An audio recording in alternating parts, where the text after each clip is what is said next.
de Python. En esta clase vamos a ver un poquito más de Python, un poquito más avanzado. Vamos a empezar a ver cómo declarar una clase, cómo pasar un valor por referencia, y vamos a ver cómo Python nos puede ayudar bastante en algunas tareas ya debido a su librería estándar que ya contiene el mismo lenguaje, ¿no? Algo similar a lo que ya vimos la clase pasada con el caso de las strings y elevar a la potencia con algún módulo.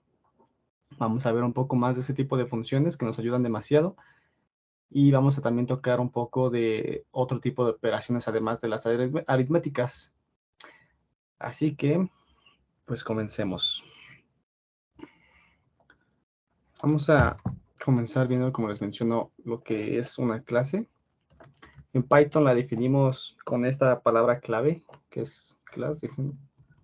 Incremento el tamaño, ahí se ve bien.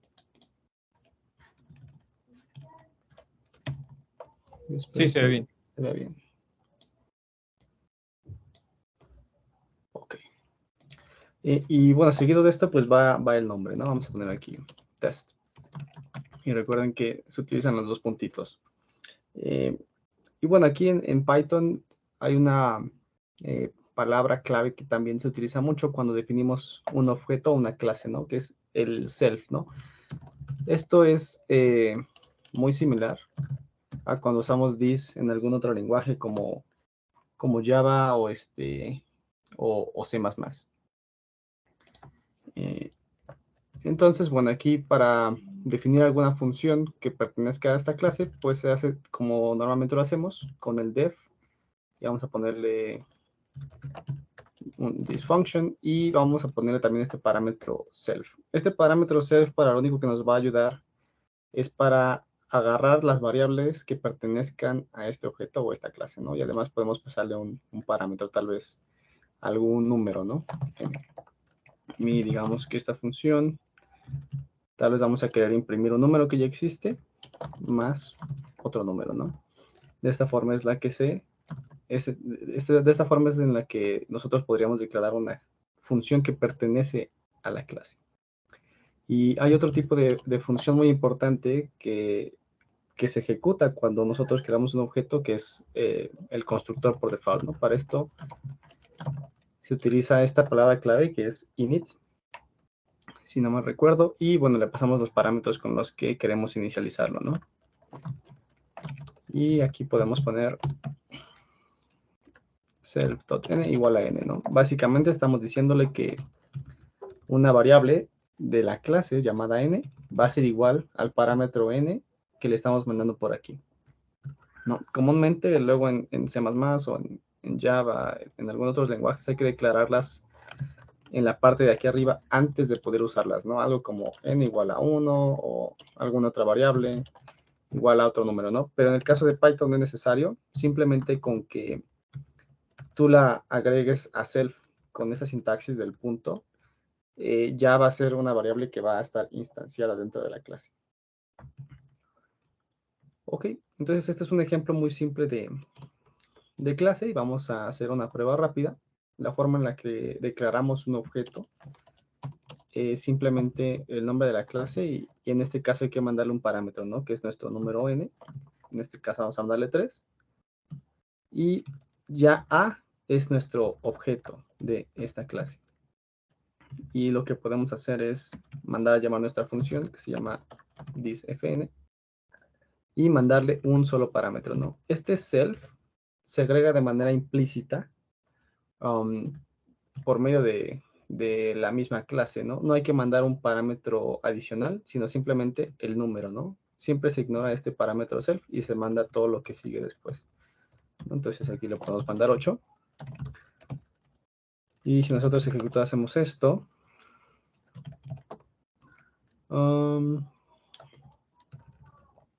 ok, aquí justamente olvido también mandar este parámetro self. Vamos a ver qué más. Ok, aquí no lo llamé A, sino que lo llamé N, ¿no? Entonces vamos a llamarlo de este lado aquí A. Y vamos a hacer otro intento y ahí está, ¿no? Ahora sí es la suma de lo que primero se inicializó por medio del constructor Y después, cuando mandamos a llamar la función, le mandamos a llamar el 5 y estamos usando esta variable de la misma clase, ¿no? Que es A y A, ¿no?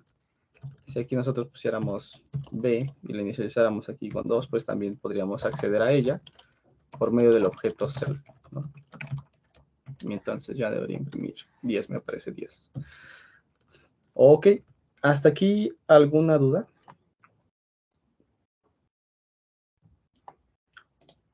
El chat.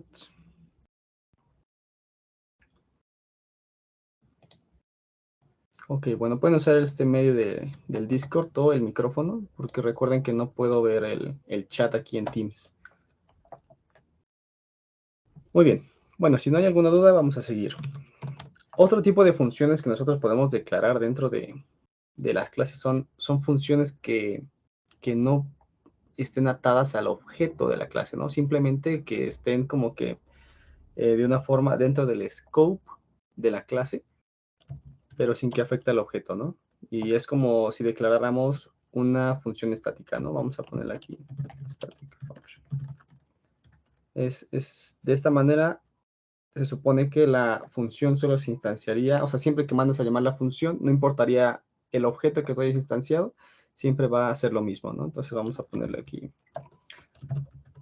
subtract.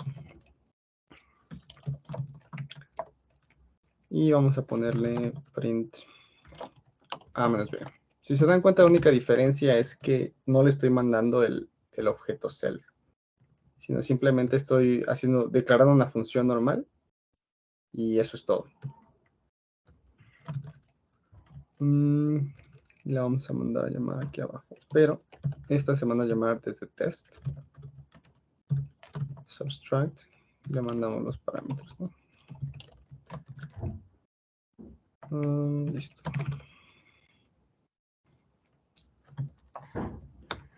Y ahí está, ¿no? La resta, que es 1, ¿no? Entonces simplemente es como si yo hubiera declarado esta función aquí afuera, pero en lugar de declararla aquí afuera, pues decidí que sea una declaración dentro de la clase, ¿no? Simplemente como para darle un poco más de sentido, ¿no? Tal vez nuestro programa, nuestra clase más bien, se llame arithmetic, ¿no? Tal vez. Y entonces nosotros queramos que nuestras funciones de aritmética, pues, sean llamadas solamente si yo escribo aquí el objeto arithmetic. Entonces, de esta manera, pues, es un poco más leíble y, pues, puede ser útil en algunas ocasiones. ¿Hasta aquí alguna duda? No. Ok, parece que no. Solo que Entonces, como que me marca un ¿sí? error en la función this fun. Me dice ¿Aquí se marca? Ajá. que el self no está definido. Error, name error. ¿Sí la declaraste exactamente igual así como lo pusimos? Sí pusiste esta parte de class, luego los dos puntitos y luego la indentación debe ser la misma para todas. A ver, voy a checar eso. En la clase era realmente test, ¿verdad? No Sí, importaba mucho. antes era test. Ajá, De voy hecho, a si lo checar. van probando ustedes mismos al mismo tiempo que yo, es mucho mejor, así como el compañero Alejandro. Salen los bugs, así que probando en producción. Pero bueno, acerca de esto, de esta palabra self que no está definida, sería muy raro. Siempre que se instancia una clase se define por default este objeto self. Entonces siento que más bien tal vez por ahí se te fue algo, tal vez no pusiste los dos puntitos o por ahí no inicializaste algo correctamente. Va, checo y si no, ahorita te digo. Sí, sí, sí. Cualquier duda ahí me escribes o igual por aquí por audio. Va, gracias. Ok, bueno, debería funcionar. Y si ya no hay más dudas, voy a continuar con algo que nos es muy útil en programación competitiva, que es muchas veces hacer el paso por referencia de algunas variables, ¿no? Algo que mencionar acerca de Python es que básicamente toda variable, todo valor dentro de Python, cuando tú lo pasas hacia una función, como lo estamos haciendo aquí en este caso, por lo general se pasa por referencia, como son los arreglos, las cadenas, algún otro objeto. Entonces, todo eso se pasa por referencia, a excepción de los datos primitivos, como lo es los números enteros, los números booleanos, o los valores booleanos que son true o false, ¿no? Todos esos tipos de datos primitivos, cuando tú los pasas a la función, realmente lo que sucede es que se crea una copia, o más bien se utiliza ese valor numérico, ¿no? Que es primitivo.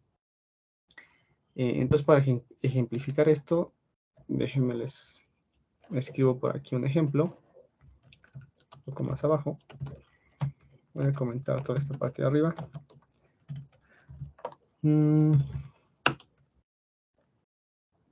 ¿Qué podemos hacer?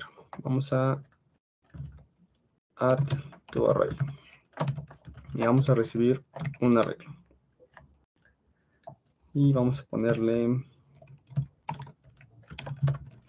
append 4. Y por acá vamos a declarar otra función. Donde declaramos un arreglo. Y lo que vamos a hacer es mandar a llamar a esta función. Y luego vamos a ver cómo luce este arreglo aquí. Y cómo luce este arreglo acá.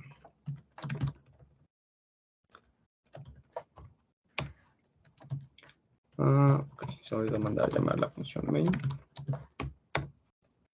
Y bueno, como podrán observar, tanto dentro de la función se modificó, se agregó el 4, y también afectó a la función que estaba llamando la otra función, ¿no? O sea, en el main. Entonces, aquí lo que está sucediendo es que se está pasando la referencia del arreglo a la función addToArray. Luego, sobre esa referencia es que estamos agregando el número 4, y luego es por eso que aquí abajo nuestro arreglo sigue, más bien se le agregó ese número 4 al final, ¿no? Idealmente, si ustedes hacen esto mismo en C++, así idéntico, lo que va a suceder es que van a crear una copia aquí al pasar el parámetro. Entonces van a tener dos arreglos, uno que existe en main y otro que existe en addToArray. Y cuando ustedes hacen este append, solo se hace el append al arreglo que existe en esta función, sin que se modifique el arreglo que existe en main, ¿no? Esto es para ejemplificar cómo es que funciona en Python, ¿no? Y si yo pasara a algún otro objeto, también funcionaría o haría lo mismo, ¿no? Pero como les mencionaba, esto no aplica para cosas primitivas, ¿no? Como algún valor numérico, ¿no? Si nosotros quisiéramos que dentro de una función se cambie el valor, por ejemplo, aquí vamos a poner change numeric value. Si queramos que se cambie el valor numérico de una variable, vamos a ponerle variable A, y hiciéramos, no sé, que sea 4, y acá inicialmente queremos que sea 3, ¿no? Entonces lo que esperaríamos es que si yo llamo a esta función y le digo change numeric value a, y luego yo imprimo el valor de A, pues entonces que aquí sea 3, ¿no? Pero vamos a ver qué es lo que sucede. Perdón, que sea 4, ¿no? Entonces aquí lo que esperaríamos es que sea 4, y miren lo que sucede es que nos imprime 3, ¿no? Es decir, que a pesar de que yo modifiqué la variable dentro de esta función, ahora no se modificó aquí abajo, ¿no? Se quedó el valor de A igual a 3 en lugar de A igual a 4. Entonces, pues, si nosotros quisiéramos en nuestra solución para el problema tener una función que modifique variables de esta forma, es algo que no podemos hacer tan directamente en Python. Simplemente no nos lo permite. Pero lo que sí podemos hacer es definir una clase, porque una clase ya sería un objeto más complejo y al momento de pasarlo como parámetro ya se pasaría por referencia. Entonces lo que podemos hacer es definir la clase y poner alguna variable ahí que se llame valor, por ejemplo, ¿no? Entonces vamos a ver.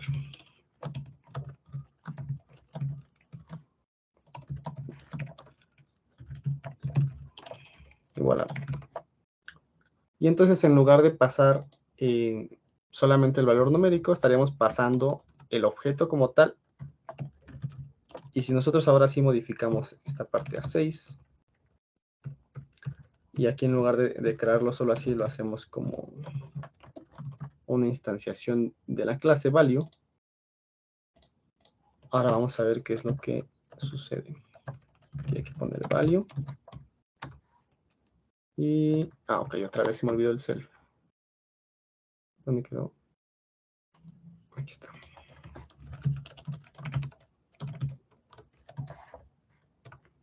Ok, y ahora como verán, sí se modificó, ¿no? Ya no está el 3 que habíamos puesto inicialmente, sino que ahora está el valor 6, que es el que se modificó en esta función, ¿no? Por medio de el objeto de tipo value, ¿no? ¿Hasta aquí alguna duda?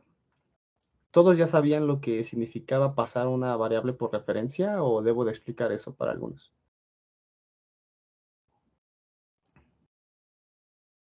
Pues de forma general tengo entendido que cuando lo usamos por referencia, no es que estemos creando como que otra variable, sino que es como un apodo, por así en términos simples.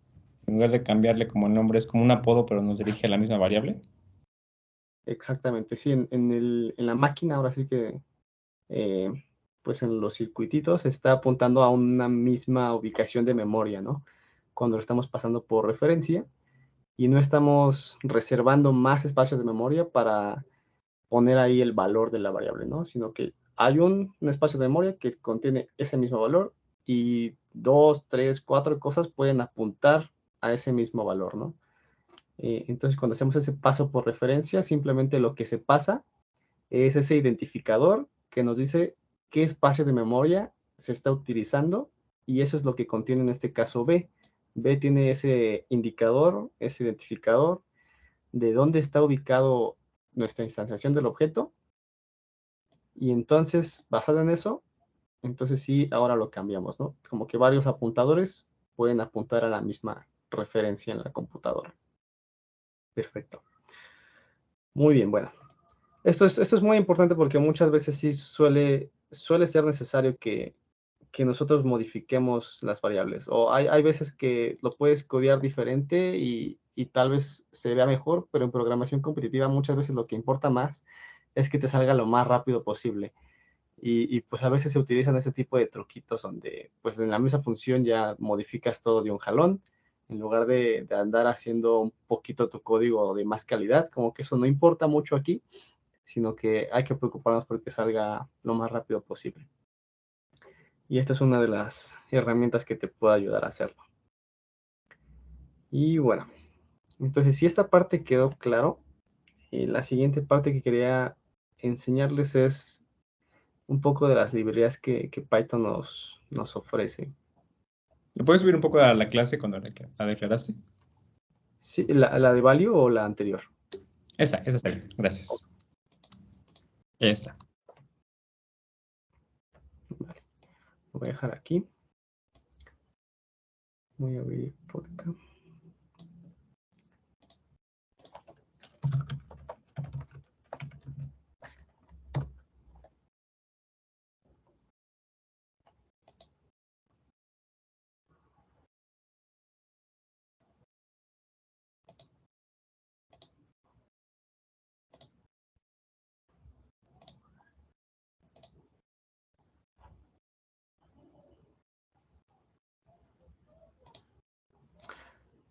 Ok. Bueno, aquí acabo de abrir el reference que yo tengo Gracias. para cuando utilizo Python y los usos más comunes que yo le doy es, por ejemplo, el hecho de que nos pueda sacar las combinaciones de cualquier arreglo, ¿no? En este caso, por ejemplo, que queramos tomar 3 de este arreglo que está contenido de 1, 2, 3 y simplemente nos lo imprime directamente, ¿no? De hecho, vamos a probarlo rápidamente. Esto es algo que en C++ tú tendrías que codear y el código es como de unas 11, 12 líneas y pues aquí lo tienes con 2 líneas, ¿no? Eso es algo que da mucha ventaja en Python. Voy a comentar, ya no necesitan la clase porque voy a comentar y voy a seguirlo de abajo.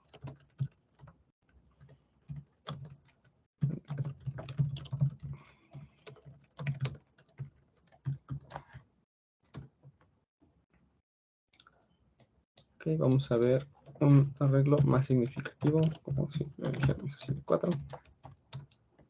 Y bueno, aquí, las formas de elegir 3 elementos de un arreglo de tamaño 4, pues ya nos las imprime aquí directamente, ¿no? Puedes elegir 1, 2, 3, 1, 2, 4, 1, 3, 4, 2, 3, 4, ¿no? Esas son las formas en las que puedes elegir 3 de este arreglo de tamaño 4, ¿no? Y que sean distintas.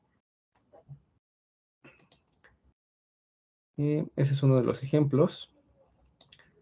Bueno, esta parte ya se las había enseñado, que es el input y el output eficiente.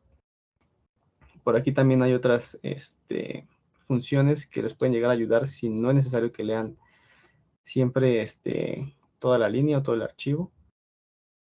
Así como nos da la opción de calcular combinaciones de manera muy rápida, también nos da la opción de calcular todas las permutaciones posibles de un arreglo. En este caso 1, 2, 3.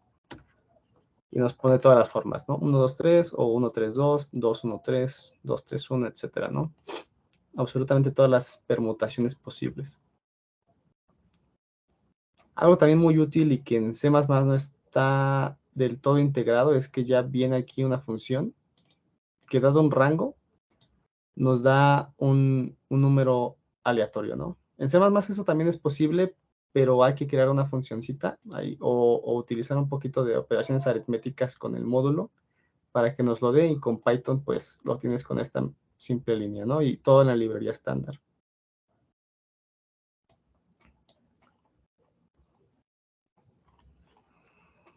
Ok, finalmente una muy importante es la opción de poder hacer un ordenamiento, ¿no?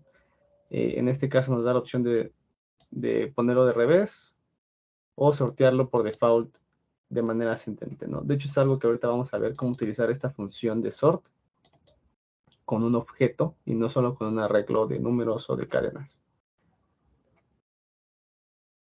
Ok, que de hecho sería esta parte, pero ahorita la voy a escribir aquí en la consola. Ok, entonces vamos a poner esta parte. Python nos da principalmente dos funciones para ordenar.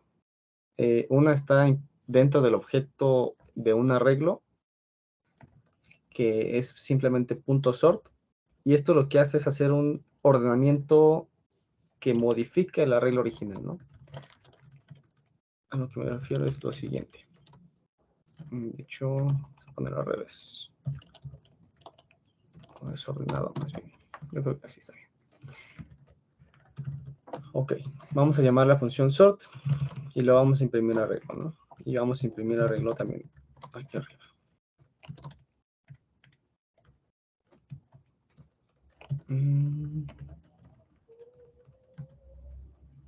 Ya no sé qué hice. Ok, aquí estamos.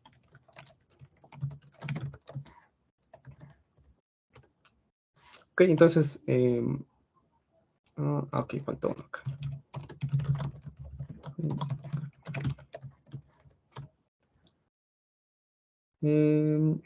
Ok, como verán, es el primer print, pues lo imprime como lo declaramos, ¿no? Y en el segundo print, el mismo arreglo, sin declarar alguna otra variable, se imprime, ¿no? Eso es a lo que yo me refiero con que modifica el arreglo que estamos mandando a llamar con la función sort.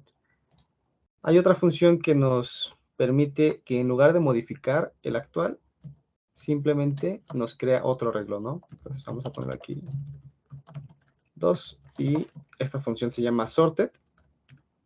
Aquí vamos a imprimir AR y vamos a imprimir AR2, ¿no? Con esto evitamos que se modifique nuestro arreglo original, y como verán, aquí está. Esta es la primera print, este es el segundo, que es este de aquí. No se modificó nuestro arreglo original, sino que nos creó otro arreglo diferente, y este sí es el que ya se modifica con el ordenamiento, que es el 1, 2, 4, 5 ya en orden. ¿Ok? Son las dos formas principales que podemos utilizar para ordenar algún arreglo, ya sea de números, cadenas o algún otro valor que implemente los comparadores de mayor que o menor que. Ahora, el problema es que si tú tienes algún objeto que no sea números o cadenas, o incluso booleanos, pues esto no te lo va a poder ordenar, ¿no? Y hay que decirle cómo nos lo ordene. Y entonces para esto nosotros tenemos otro parámetro aquí que se llama key y le puedes mandar alguna otra función. En este caso vamos a utilizar una función lambda que se declara así en Python. En este caso, el parámetro x va a corresponder a cada elemento del arreglo. Y aquí en el cuerpo de la función, que sería esta segunda x, es donde le podríamos colocar alguna lógica, ¿no? De qué es lo que queramos cómo es que queramos que se sortee. Entonces, si no me equivoco, creo que esta parte es igual. Sí. Okay, aquí debemos tener los mismos resultados. Okay, pero algo curioso que luego sucede en los ordenamientos es que si nosotros ordenamos como cadenas, por lo general sucede que toma en cuenta los caracteres más chicos, ¿no? En el caso del 1 y del 10, el 10 tiene el segundo elemento como 0, y 0 es creo que más chico que cualquier otro número que se presenta a la izquierda, ¿no? Como el 2, el 5 o el 4. Entonces me parece que si lo ordenamos como cadena, nos va a dar como resultado un ordenamiento diferente al que esperamos, ¿no? Que es el que les comentaba, ¿no? Va a ser 1, 10, 2, 4, 5, ¿no? Y esto es porque lo estamos ordenando aquí como cadenas, ¿no? Esa es la pequeña diferencia, ¿no? Vamos a poner aquí para que podamos ver la diferencia. Cómo se ordena con enteros y cómo se ordena con cadenas. Ok, esto es con enteros, 1, 2, 4, 5, 10, y con cadenas es 1, 10, 2, 4, 5, ¿no? Entonces, bueno, esta es la sintaxis en la que nosotros podríamos acceder a algún otro elemento, ¿no? Si en lugar de poner números tuviésemos objetos, por ejemplo, el objeto de value, ¿no? Vamos a poder crear value 3, value 4, value 5, value 4. Y entonces aquí nosotros tendríamos que, bueno, primero vamos a ver que si lo queremos ordenar así nada más por X, nos va a marcar error, ¿no? Y ahí está el error, ¿no? Esperen, este es otro error de que no está declarado el value. Voy a comentar esto. Ok, entonces ahora sí está el error que esperábamos, que es este operador, que es el de menor que, no está soportado entre las instancias de value y value, ¿no? Y ese es el principal problema. Y para solucionarlo, pues lo que podemos hacer aquí es acceder al valor dentro del objeto value, ¿no? Y entonces ahora sí se va a comparar enteros con enteros en lugar del objeto de tipo value contra el objeto de tipo value, ¿no? Y bueno, aquí para poder verlo realmente tendríamos que imprimirlo de manera manual. Aquí.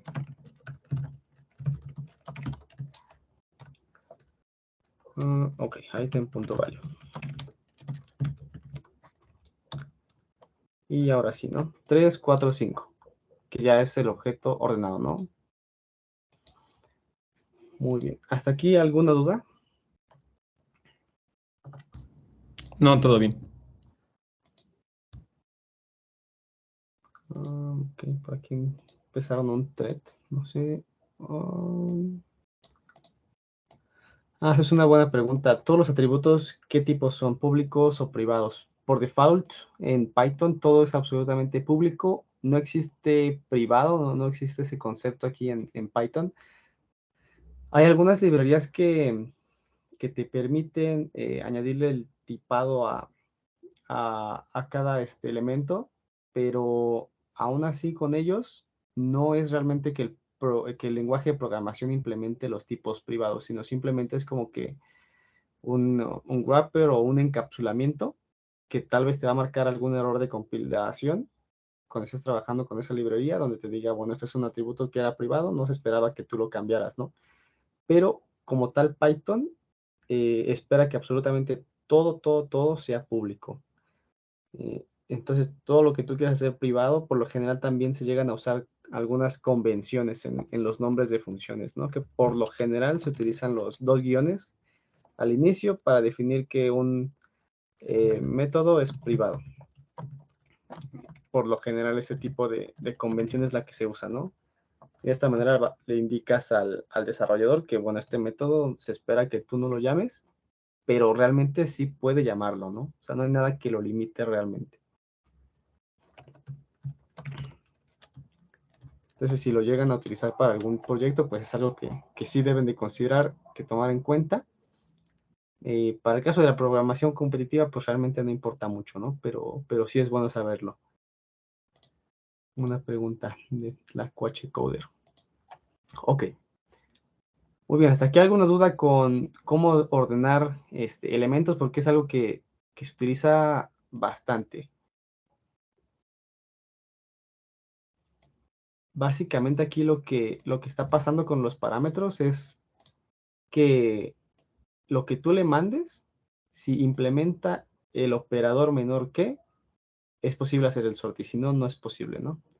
Ahora, aquí una pregunta que a mí me surgiría es, si yo en lugar de tener un value tuviera dos values, o sea, que mi clase aquí no solo tuviera un value, sino que tuviera dos variables, y yo quisiera ordenar primero con una variable y luego con otra variable, ¿no? ¿Eso cómo lo podría hacer?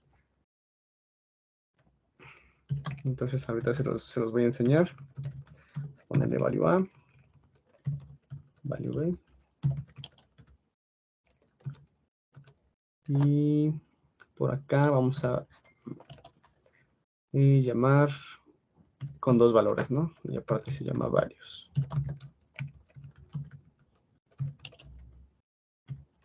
Vamos a poner aquí 1.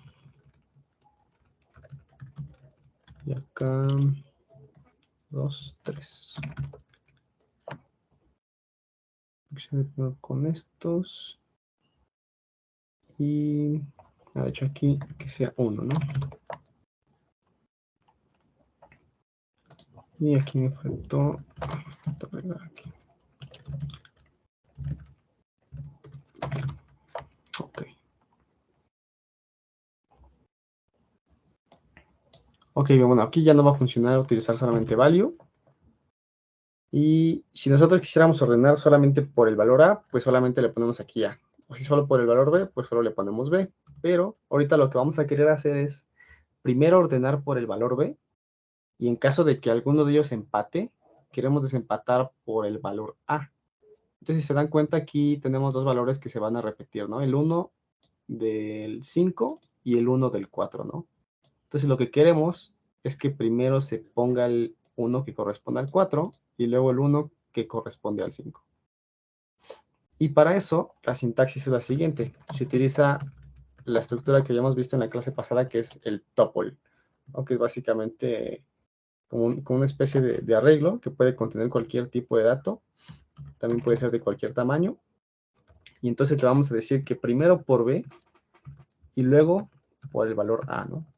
Esa es la forma en la que espera Python que tú se lo mandes si tú quieres ordenar por más de un parámetro.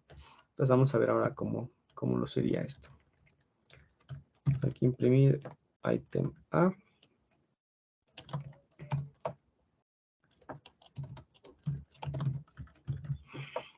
String. Y luego más item B.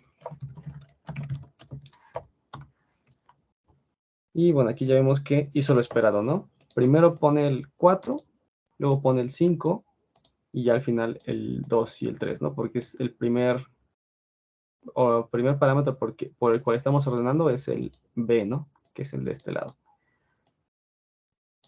Y vamos a ver cómo se ordenaría si no tuviéramos esto.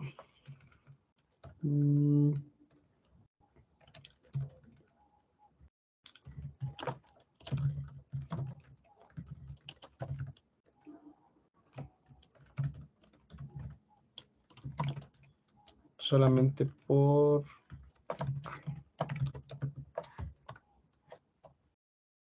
Oh, perdón, por B. Ok, entonces si solamente lo ordenamos por B y no le ponemos el otro parámetro por el cual queremos ordenar, noten que primero nos pone el 5 y luego el 4, ¿no? Entonces, el hacer este pequeño cambio aquí arriba, pues ya nos ayuda a que primero aparezca el 4 y luego el 5, ¿no? Que es justamente lo que queremos. ¿Hasta aquí alguna duda? Si nosotros quisiéramos no solamente 2, sino 3 parámetros, 4 parámetros, pues simplemente hay que seguir poniéndolos en el orden que nosotros queramos que se ordenen dentro del mismo tuple, y así los va a considerar en el ordenamiento con ese orden de prioridad. Ahora sí, hasta aquí alguna otra duda. No, todo bien. Perfecto. Igual si ustedes lo van intentando en su máquina, les digo que puede ayudarles mucho por si encuentran algunos bugs o la sintaxis es extraña, como esta cosa de lambda. Ahí pueden checar si les sale algunos bugs. Pero si no, entonces vamos a seguir con la clase. Lo siguiente que me gustaría compartirles es las operaciones que les había mencionado, que no siempre son las aritméticas, como suma, multiplicación, resta, potencia o ya no me acuerdo cuál otra, pero bueno. Quiero hablarles de las operaciones de bits o también de algunas operaciones entre arreglos que son permitidas en Python. Esa es como una sintaxis especial. Entonces, no sé si ya hayan tenido alguna clase de operaciones de bits, pero si no, pues ahorita les explico rápido. No sé si me pueden contestar esa pregunta. ¿Ya tuvieron clase de Ya, bits? ya tuvimos la semana pasada clase Ah, de bits. Bueno, perfecto. justo antes de ti tuvimos clase de bits. Ok, muy bien, perfecto. Ok, entonces pues ya conocerán los clásicos operadores que son como el AND, el OR, barrimiento hacia la izquierda, barrimiento hacia la derecha, o no sé si vieron esta sintaxis, ¿no? Que también puede ser barrimiento, barrimiento igual, o también aplica para este lado, ¿no? O también aplica esta, o también aplica esta, ¿no? Todas estas son válidas y simplemente en el caso de estas últimas, es como si nosotros dijéramos A es igual a A, barrido tal vez 1, ¿no? Y en lugar de poner esto, vamos a poner solamente A igual 1, ¿no? Es básicamente esto, esto de acá es equivalente a esto de acá. Y así aplica para todas las de abajo, ¿no? Es técnicamente lo mismo. Y bueno, en Python pues también están implementadas exactamente de la misma forma. Son los mismos operadores que en C++ o que en cualquier otro lenguaje, ¿no? No se vayan a confundir con que habíamos visto en la clase anterior que se utilizaban el AND, el OR. Estos no son equivalentes a, por ejemplo, estos dos de aquí. No son equivalentes. Estos son para hacer comparaciones lógicas dentro de alguna condicional. Y estos de aquí abajo son operadores que nos sirven para hacer movimiento de bits cuando estamos utilizando números, ¿no? Algo padre de Python es que no tenemos un límite hacia donde podamos hacer el barrimiento de bits o hacia donde queramos hacer alguna operación como el AND o el OR. Comúnmente en los lenguajes C++ o Rust o cualquier compilado, está definido los números que son de tamaño 32 bits, 64 bits o hasta 128 bits. Aquí en Python no tenemos ese límite y por lo tanto si nosotros llegamos a hacer alguna operación de barrimiento que sea de 500, por ejemplo, nos lo va a permitir y entonces se va a crear un numerote ahí que tenga el bit número 500 encendido. Esto simplemente en C++ no se puede hacer porque nos da un límite, ¿no? De los 32, 64 o 128 bits. Y aquí en Python sí es posible hacerlo. Entonces, luego lo que se nos presenta son algunos problemas donde tenemos que tal vez hacer alguna máscara de bits o de alguna forma es como una especie de mapeo, ¿no? Como alguna llave, ¿no? Por ejemplo, vamos a poner que en nuestra solución estamos intentando guardar, bueno, decir las ubicaciones de algún arreglo que son, que tienen, no sé, alguna variable, algún valor que nosotros queramos, tal vez A, ¿no? Si tenemos tal vez este arreglo de puras letras,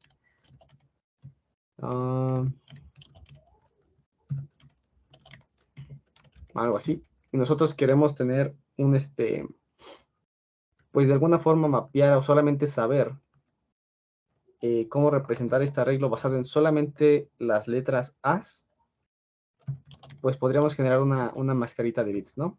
Y la máscara equivalente sería esta 001, 0, 0, 1, ¿no? Ok, ya está aquí. Entonces, esto sería equivalente a lo de aquí arriba, solamente nos interesan las letras A. Y ahora, si nuestro arreglo fuese muchísimo más grande, bestialmente más grande, no sé, como de 1 millón de caracteres, pues ya no podríamos hacerlo con una máscara de solo 32 bits o de solo 64 bits, ¿no? Necesitaríamos una máscara más grande. Y en C++ existe algo que se llama el bitset, pero requiere un poquito más de código el escribirlo, ¿no? En Python lo que podemos utilizar es simplemente un entero, un número normal, ¿no? Y representarlo, ¿no? De hecho, ¿este número cuál es? ¿Es el 9? Alguien que me diga qué número es este en binario. O más bien en decimal.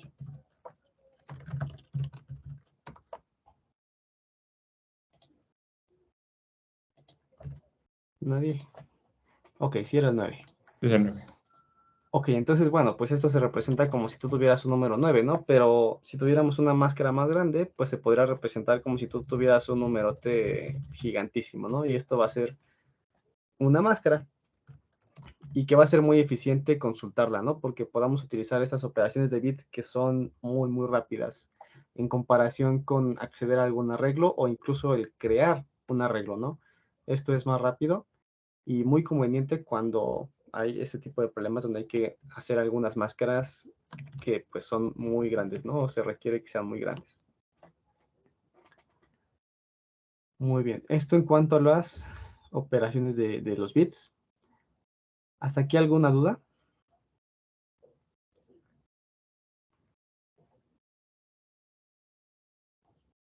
Ok, creo que no. Muy bien. Entonces, las otras operaciones que les quería mostrar son las operaciones con arreglos, en las cuales Python nos da una sintaxis muy, muy extraña, pero también muy conveniente, que justamente nos permite, de hecho esto lo vamos a ver directamente en la consola, nos permite poder sumar arreglos o incluso multiplicarlos, ¿no? ¿Y esto qué es lo que va a hacer? Pues en el caso de la suma, pues básicamente va a ser como una concatenación. Concatenar el arreglo de la izquierda con el arreglo de la derecha. Y si nosotros queremos todavía hacer más concatenaciones con más arreglos, pues también se puede. Todo en una misma línea y lo único que hace es concatenar preservando el orden de izquierda hacia derecha. Esto es muchas veces muy conveniente, evita escribir muchísimo código y pues como verán en una sola línea ya concatené muchísimos arreglos, ¿no? Eso es por la parte de la suma, pero también nos permite hacer multiplicación. Y por ejemplo, si nosotros quisiéramos esto y lo multiplicamos por 5, lo que sucede simplemente es que este mismo arreglo lo va a concatenar este número de veces que le pasemos, ¿no? Si aquí yo le pongo, en lugar de 5, le pongo 10, pues lo va a hacer 10 veces, ¿no? Y esto aplica para todo lo que sea de tipo arreglo, no solamente con enteros, también con cadenas y de cualquier tipo, ¿no? Lo va a hacer de manera repetitiva. ¿Hasta aquí alguna duda?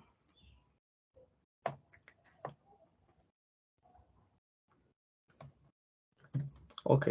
No. Bueno, entonces si ya no hay dudas, vamos a hacer un pequeño ejercicio que tiene que ver mucho con la inicialización de los arreglos, y algo que se utiliza mucho también en programación competitiva, que es inicializar una tabla, ¿no? Lo que sería en C++ un vector de vectores de enteros. Y en Python sería una lista de listas, ¿no? Basado en esto, me gustaría darles unos 10 minutos para ver cómo ustedes inicializarían una lista, bueno, una lista de 2 dimensiones, ¿no? Como les menciono, que sea equivalente al vector de vectores. Y que su valor por defecto sea el nulo, o si quieren que sea el valor 0, ¿no? Básicamente su representación sería que tengamos 0, 0, 0, 0, 0, 0, 0, 0, 0, ¿no? Y que yo le pueda dar un parámetro n, ¿no? Que si yo le digo que sea de 3, entonces, pues va a ser una de 3 por 3. O si yo le doy 4, pues va a ser una de 4 por 4. ¿Se entendió el ejercicio aquí? Entonces aquí pueden poner ceros o pueden poner none, realmente no importa, pero que esté inicializada con alguno de esos dos valores y que cumpla con estas características, ¿no? ¿Cuál sería el código que tendría que yo escribir para que esto suceda? Y después vamos a probarla, ¿no? Para ver qué tal funciona, ¿no? Entonces, ¿les parece bien si a las 2:40 nos volvemos a ver? Mientras ustedes intentan implementar esta parte. Algo que me gustaría comentarles es, una vez que ya tengan su implementación, intenten probar qué sucede si ustedes cambian algún índice, ¿no? ¿Qué es lo que sucede si ustedes actualizan un índice? Entonces, en cuanto hagan esto, hagan un print de toda la matriz, ¿no? Para ver qué es lo que está sucediendo, para ver cómo lo inicializaron.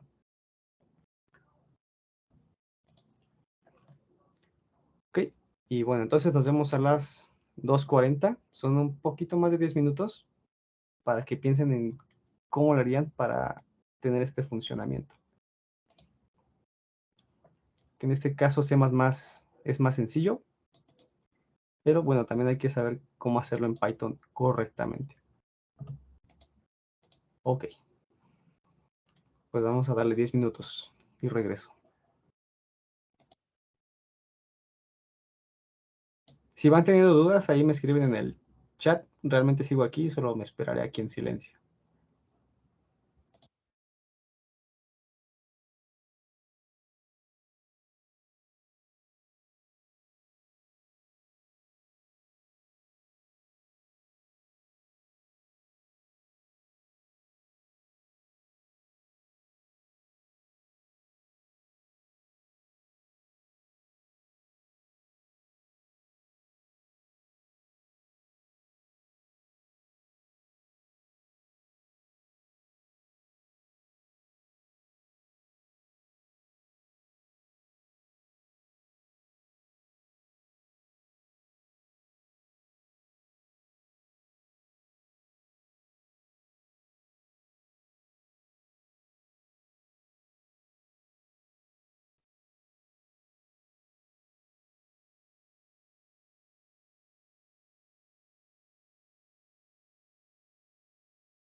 Igual si quieren, los que ya hayan terminado el ejercicio, si quieren enviarme su solución por mensaje directo o ahorita que ya estén las 2:40, me compartan su solución para que podamos analizar sus resultados y cómo funciona cuando modifican algún valor.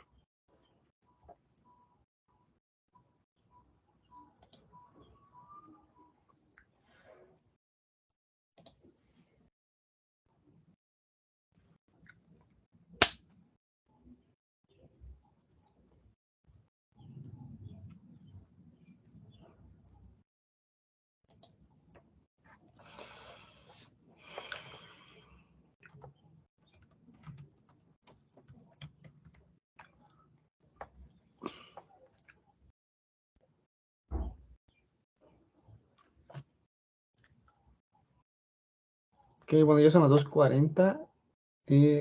No sé si hayan terminado el ejercicio o hayan observado algo en particular. Solamente sé de una persona que sí logró terminarlo,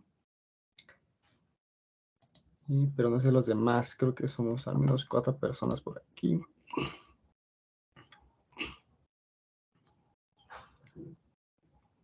Si no, iré preguntando ahí, cabeza por cabeza. Comenzando con Aldo Armando. ¿Qué tal te fue con el ejercicio, Aldo?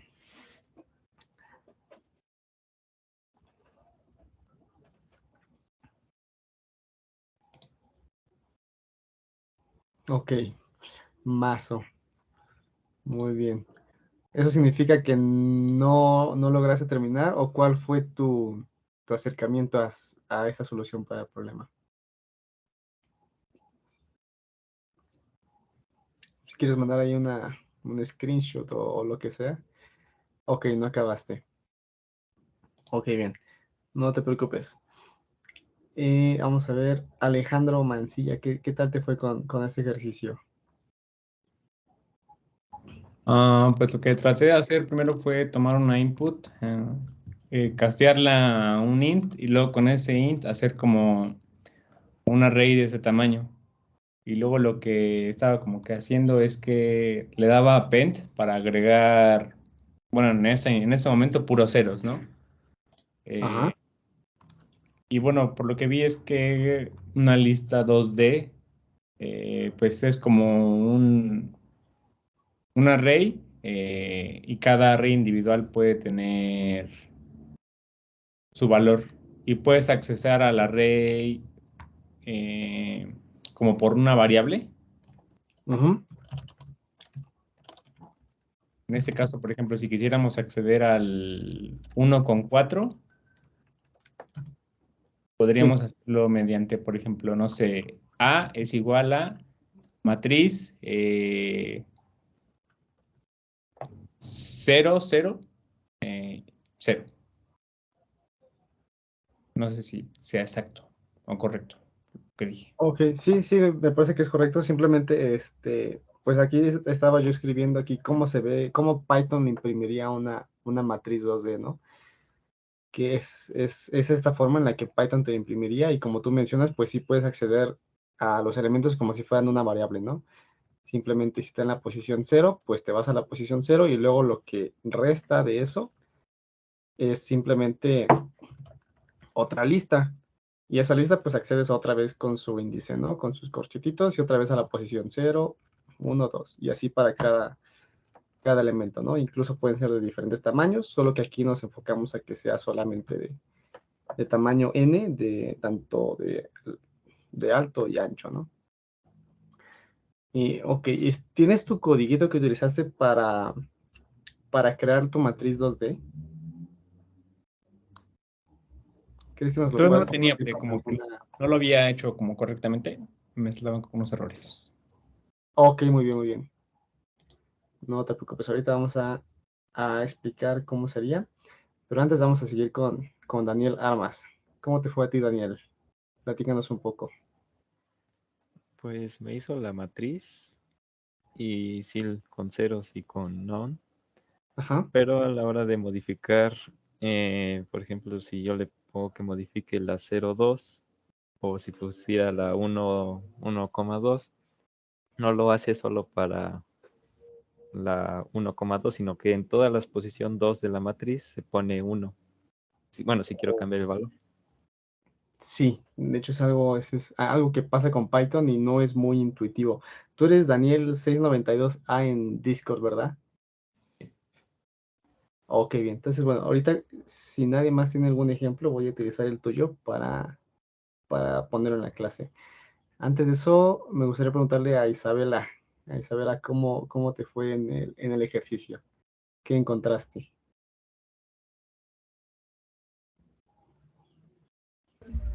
Bueno, estuve buscando la referencia de Python porque es la primera vez que, bueno, y aparte de las 2 clases anteriores, que trabajo con este lenguaje.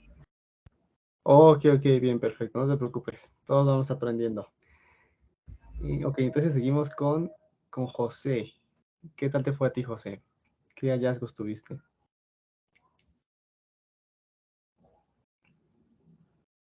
No supe cómo.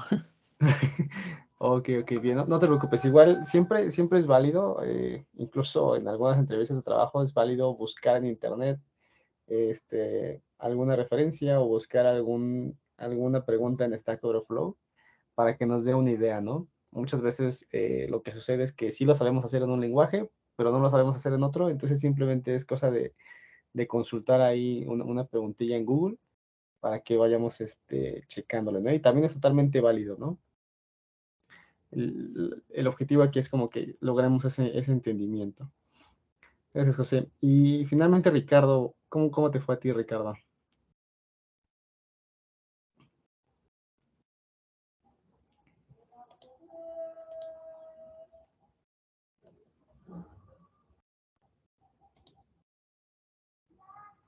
Ok, muy bien. Bueno, parece que varios no lo pudieron acabar y los pocos que lo pudieron acabar dicen que tuvieron algunos problemas. Entonces les voy a poner aquí el código que utilizó nuestro compañero Daniel para resolver este problema, ¿no? Básicamente utilizó esta línea de código y nosotros si tenemos declarado un valor n, pues nos va a crear la matriz. Ahora, esto lo usó basado en lo que acabamos de ver, ¿no? Que podemos tener nuestro arreglo y multiplicarlo por algún número. Y entonces, ¿qué es lo que sucede? Que se va a concatenar, ¿no? De hecho, vamos a verlo aquí. Si tenemos esta parte de aquí y lo multiplicamos por un número, pues va a aparecer esa misma cosa 5 veces, ¿no? Y igual si le pones cualquier otro valor, pues va a ser esa misma cosa 5 veces. Y eso es lo que estamos haciendo aquí en esta parte del código. Repitiendo este valor muchas cosas, ¿no? Muchas veces. Y entonces se luce como esta lista, ¿no? Y entonces la lógica del compañero fue, si yo ya tengo esto así, pues entonces si yo a esto lo repito todavía más veces, o sea, con este otro por n, pues podré tener mi matriz, ¿no? Y lo cual tiene mucho sentido, ¿no? Entonces, si nosotros tenemos ya una lista así, y luego esto lo metemos en una lista y lo multiplicamos otra vez por 5, pues efectivamente, ¿no? Tenemos nuestra matriz, aquí se imprime feo, pero sí tenemos estas listas repetidas 5 veces, que es esta de aquí, ¿no? Esta está repetida 5 veces, si lo pueden ver, aquí está 1, 2, 3, 4 y 5, ¿no? Y esto aparentemente nos da el resultado que esperamos, pero ahora lo que hay que ver es qué es lo que sucede. De hecho, antes de eso, déjenme pongo aquí un código para imprimirlas más bonito. Vamos a ponerlo acá, así, así. Okay.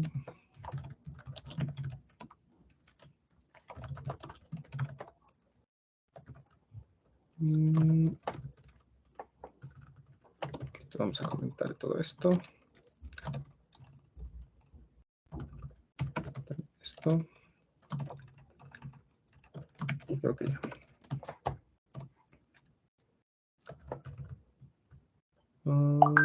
Ok, entonces aquí ya pueden ver que pues nuestra matriz se vería así, ¿no? Realmente. Y ahora lo que les quería mostrar es lo que sucede cuando vamos a querer modificar algún valor, ¿no? Por ejemplo, si queremos modificar el valor 0,1 y ponerle 5, ¿no? Y noten que a pesar de que yo solo quería modificar uno de esos valores, el que está en la posición 0,1, o sea, fila 0, columna 1, o sea, este 5, pues no solamente se modificó ese 5, ¿no? Sino que también se modificó todo esto de aquí abajo, esta misma columna. Y eso pues simplemente no es algo que nosotros decíamos que suceda, ¿no? Y ¿a alguien se le ocurre por qué está pasando esto? ¿Por qué se está modificando toda la columna en lugar de solamente el que queríamos?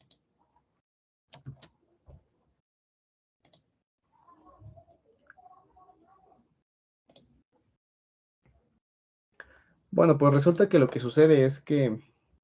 pues vamos a esperar a que Aldito nos diga por cómo se declaró. Sí, efectivamente sí tiene que ver con el cómo se declaró.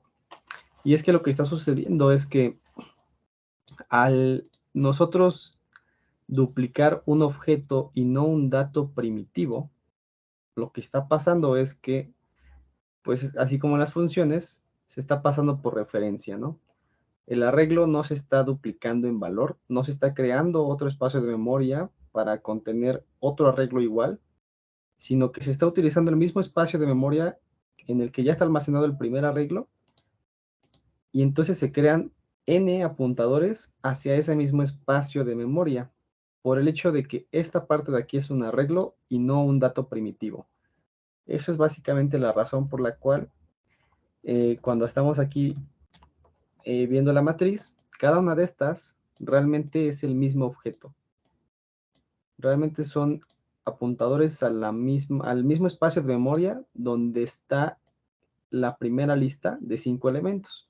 Entonces se puede decir que la primera es como que la original y las otras 4 son simplemente apuntadores hacia el mismo espacio de memoria de la primera lista.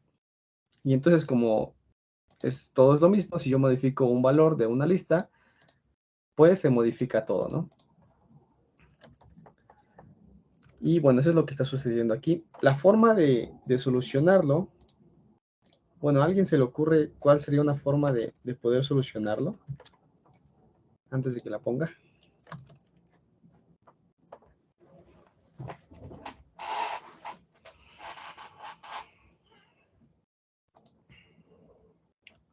No sé si a lo mejor una clase como para cada columna, cada línea. Ok, sí, de hecho sí vas muy encaminado a la respuesta o está muy relacionado. Una clase o sí, una instancia, un objeto por cada fila, ¿no? Es lo que queremos lograr. Y con esta sintaxis no es lo que estamos logrando porque se están jalando las referencias. Entonces, una forma de poder tener,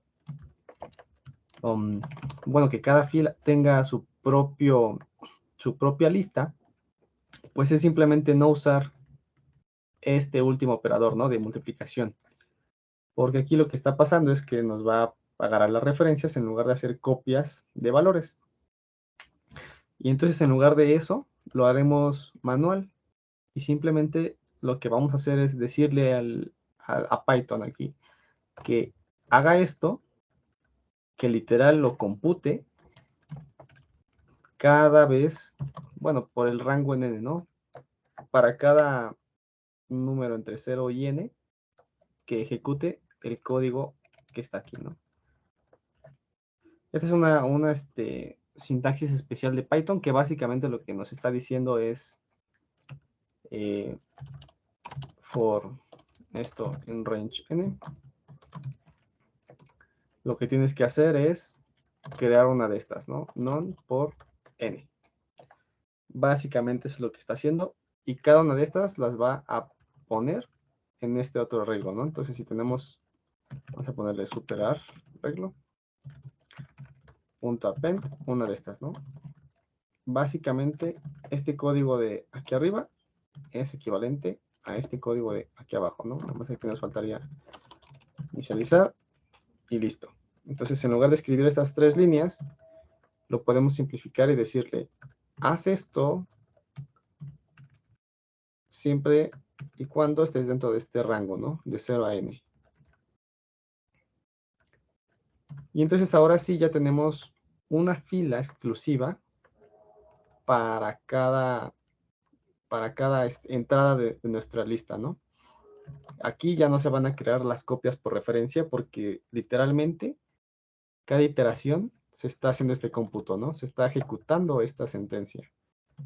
Aquí no se está ejecutando esta sentencia, sino que más bien se ejecuta una vez y luego con el operador de multiplicación esa cosa se hace n veces, ¿no? Pero solamente se ejecutó una vez esta operación.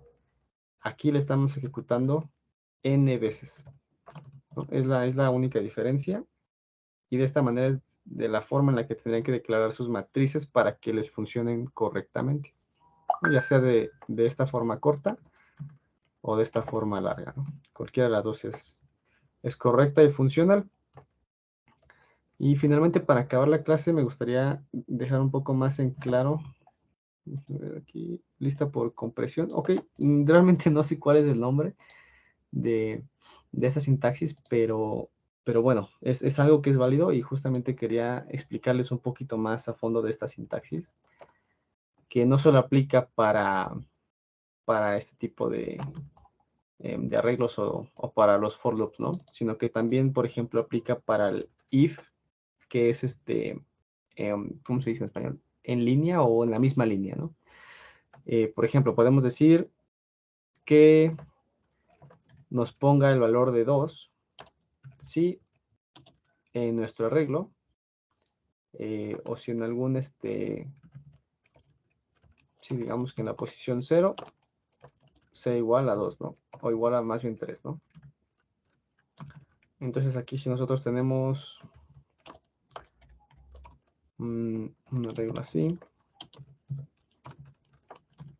y nosotros decimos que nos ponga 2 si en la posición 0 es 3, ¿no? Pero si no, entonces que nos ponga un 6. Y entonces aquí estoy creando un arreglo de solo una posición en donde va a depender el resultado de lo que esté aquí. Entonces va a poner 2 si esta sentencia se cumple. Y si no se cumple, va a poner 6. Y vamos a ejecutarlo aquí. Lo voy a poner aquí directamente. Y luego está aquí abajo.